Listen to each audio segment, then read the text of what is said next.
The first and the foremost requirement of aristocracy or kingship is wisdom. ऐसे पढ़ोगे ना ऐसे तो 7,000 जन्म लगेंगे। पढ़ते बहुत हैं, बहुत पढ़ते हैं। आप किताब पढ़ते हैं, आप में से बहुत सारे लोग उन लाइनों को जोड़ते नहीं, पढ़ते चले जाते, पेन ले लिया, अंडरलाइन कर रहे हैं, नहीं। और एक बार किताबें आपसे बात करने लगी, कंडीशन क्या है?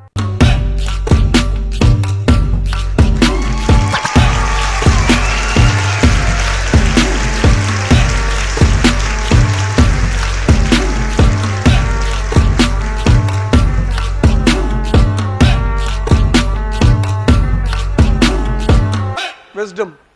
राजशाही का पहला सिद्धांत है विजडम, किंगशिप का, एरिस्टोक्रेसी का। इसीलिए राजा कौन बनेगा यह स्कूल डिसाइड नहीं करेगा। हो सकता है मोदी जी से क्लास 4th में, जैसे हमारे टीचरों ने पूछा था, टीचर पूछते ही है कि बड़े होकर लोग क्या बनेंगे, तो एक रो तो पूरी इंजीनियर बन जाती है।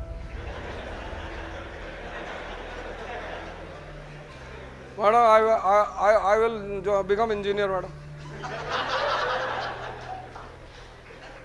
एक रो दूसरी रो होती है, वो डॉक्टर बनती है कि हम तो भैया डॉक्टर बनेंगे। एक रो को समझ में नहीं आता क्या बोले, तो बोलती I lost my father and then tell. उसमें कोई एक आदमी कहता होगा शायद कि मैं प्रधानमंत्री बनूंगा, और उसकी टीचर उसे स्लैप कर देती हो, your father is an auto driver and you become a prime minister, get out from the class. Wisdom. The first and the foremost requirement of aristocracy or kingship is wisdom. Wisdom आएगी कहां से? Education से। जैसे अभी आप humanities के subject उठाएंगे, modern India उठाएंगे, एक पढ़ने का तरीका है पुरोहितों की तरह, प्रीस्ट, उसको बोलते हैं प्रीस्टली अप्रोच। पढ़े जा रहे हैं,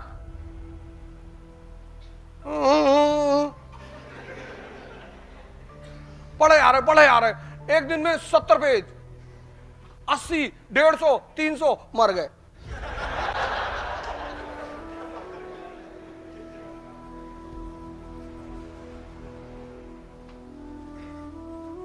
एक होता है सेंटली अप्रोच। पढ़ने के दो अप्रोच हैं, एक है प्रीस्टली अप्रोच, आप बहुत पढ़ते हैं, आपको आता कुछ नहीं। जब बहुत सारे लोग आते हैं जब हमारे यहाँ काउंसलिंग करने, और या मैं सेमिनार लेता हूं, तो लोग मुझसे कहते हैं sir I want to qualify IAS in 1 attempt. Very good, you qualify in half attempt. No sir I can not wait for more than a year. Why? Sir my girlfriend will be married sir.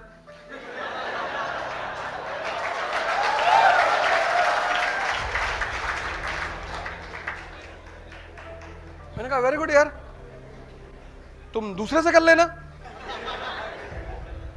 Sir you don't have a feeling sir.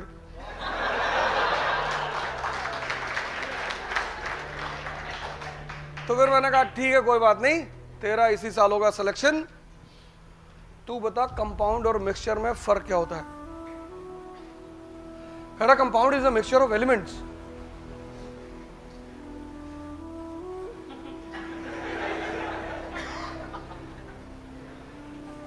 मैंने कहा बेटा अगर मैं भगवान तो हूं नहीं, लेकिन कभी कभी शैतानों जैसी बातें करता हूं। ऐसे पढ़ोगे ना ऐसे तो 7,000 जन्म लगेंगे।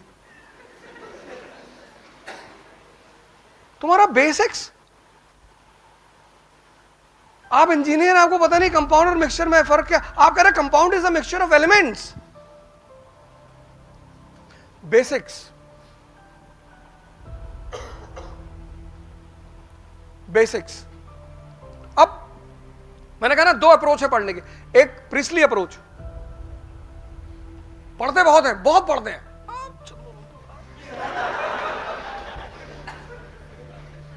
पता कुछ नहीं। मैं कहीं सेमिनार ले रहा था तो इस्लाम की मैं तारीफ किया हूं, उसको पकड़ लिया, ये पाकिस्तानी मदरसा नहीं है, मौलाना नहीं पढ़ा रहा है। अरे चाचा तुमको क्या पता। प्रीस्टली अप्रोच में आदमी मेहनत करते हुआ बहुत दिखाई पड़ता है, उसको अचीव कुछ नहीं होता। सेंटली अप्रोच में वो हो सकता है मेहनत कम करे, उसकी अचीवमेंट ज्यादा होती है। ये सेंटली अप्रोच है क्या? आपने मॉडर्न इंडिया पढ़ी, तो मॉडर्न इंडिया एक वर्ड है ना, दो वर्ड का कॉम्बिनेशन है, एक मॉडर्न एक इंडिया। तो जब आप मॉडर्न इंडिया पढ़ रहे हैं तो आपको कुछ तो ऐसा पता चलेगा कि आप कहें कि it is different from ancient and medieval, है ना। मॉडर्न इंडिया मतलब क्या? You completed modern India. तो when you completed modern India, there should be certain things which should be very much clear to you. आपने कहा modern world,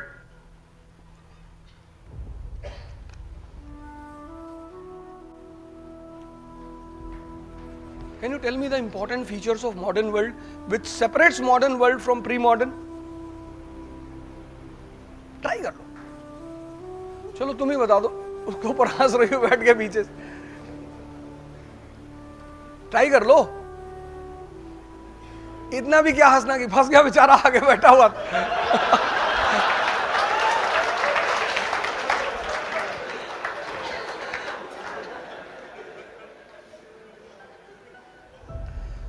modern world, जैसे एक word आया मॉडर्न वर्ल्ड, तो कभी कुछ फील किया है अलग सा कि मॉडर्न वर्ल्ड का मतलब ये क्या?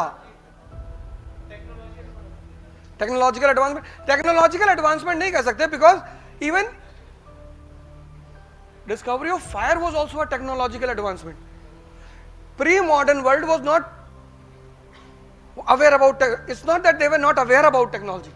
Modern and pre modern, the biggest difference is कि modern world is the age of machine. The biggest dividing line, अगर आपसे पूछा जाए कि which year is the dividing line between pre modern and modern, that is 1750।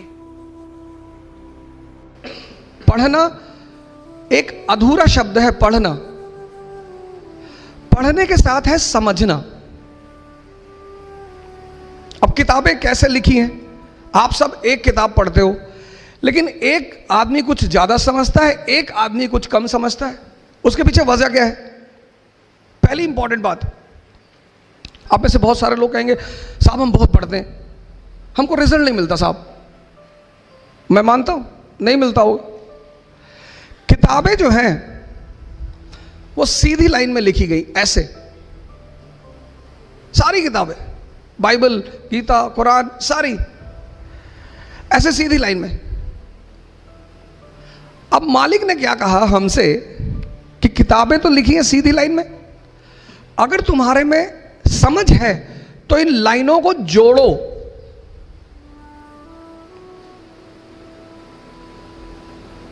मेरी बात पे फिर से गौर करिए। आप किताब पढ़ते हैं, आप में से बहुत सारे लोग उन लाइनों को जोड़ते नहीं, पढ़ते चले जाते, पढ़ते चले जाते, पेन ले लिया, अंडरलाइन कर रहे हैं। नहीं नहीं, जैसे मूवी मैसेज दे रही है ऐसे वो किताबें भी मैसेज दे रही हैं।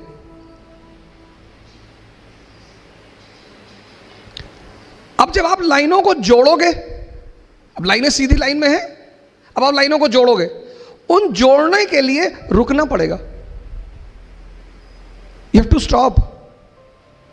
इसलिए हमने कहा अध्ययन मनन, पढ़ो और सोचो। तो जैसे आपने वो लाइन जोड़ोगे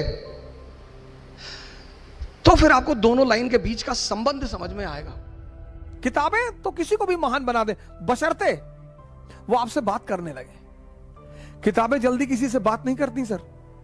पढ़ते बहुत लोग हैं, बात वो दुनिया में बहुत कम लोगों से करती हैं।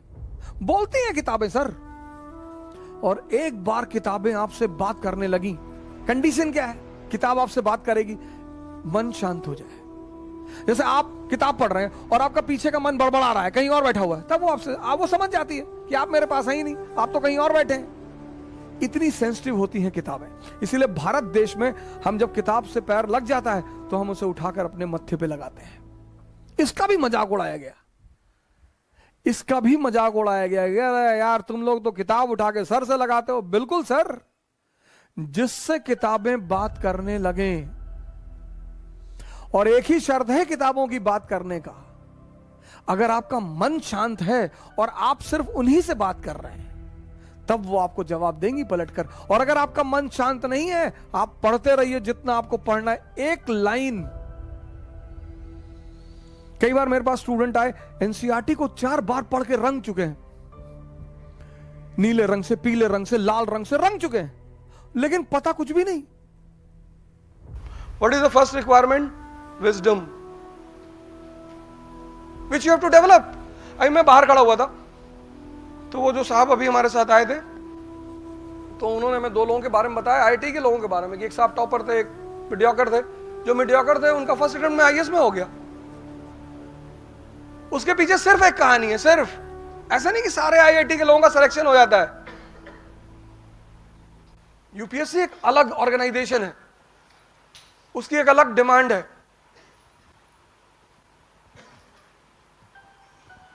उसकी पहली डिमांड है विजडम। भारत में 3 ही लोग राजा हैं, एक पीएम, एक सीएम, एक डीएम।